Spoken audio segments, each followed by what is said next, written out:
Hi, I'm Andrea Syrtash. I know, hi all, I can't see you, but I'm happy to see you. I know that this is a party and we're here to have a lot of fun, so I promise I will only speak for a few minutes and I have some exciting announcements. But I just wanted to thank Cooper Surgical so much for having me, for playing this Welcome to Pregnantish video. You saw it just there.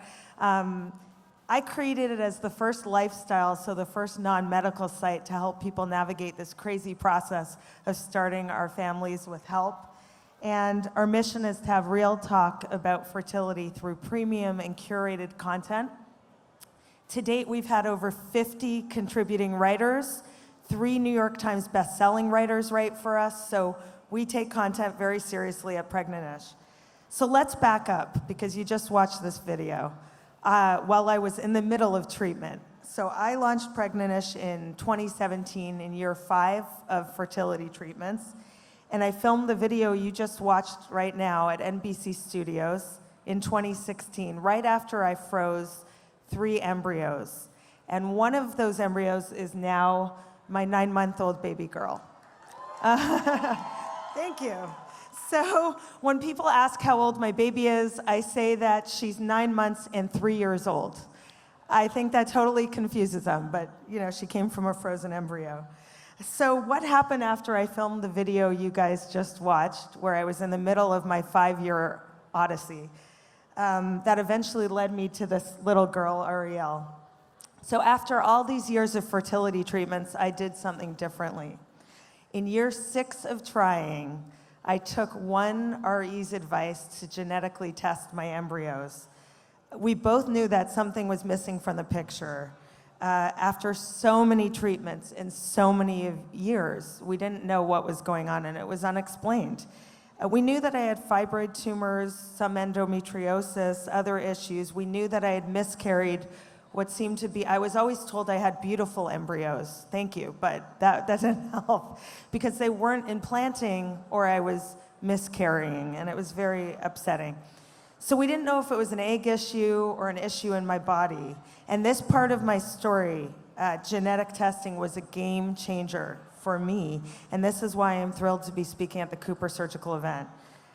Genetic testing was and is good for cases like mine. Recurrent loss and implantation failure, advanced maternal age. I think it's funny that 35 is considered geriatric in this world, but that's okay. And unexplained infertility. After learning that we had genetically healthy embryos, my doctor felt that I'd finally meet my baby with a gestational carrier instead of putting that embryo again into my body. And that's what happened. So my first cousin, Alana, acted as my gestational carrier. And that embryo she's holding, this is the day that we transferred Ariel. We used one of the PGS, of course now called PGT-A embryos, that was created in 2016 and put it into Alana in April 2018. Strangely enough, it was put into Alana to the day in April that it was retrieved from my body in 2016. And just this past December, Alana delivered my little girl.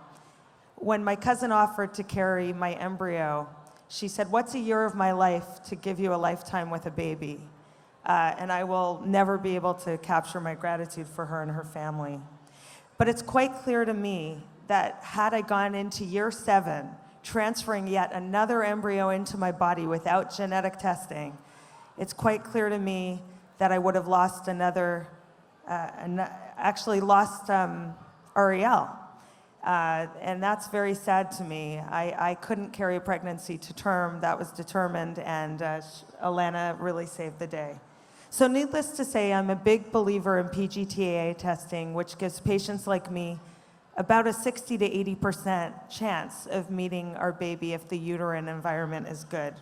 So I'm a big believer in genetic testing, but I'm actually a bigger believer in giving patients options and tailored treatment so they don't lose hope on what can be an incredibly taxing journey. I call myself an overachiever because 7 years of treatments, I wouldn't recommend that to most people. But one thing I want to make clear is that Pregnantish is not about me.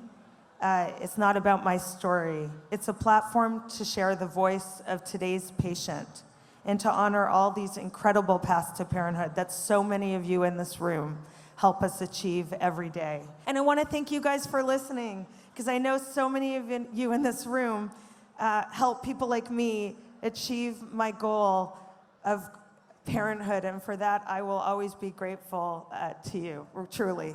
So enjoy your night. Thanks for listening.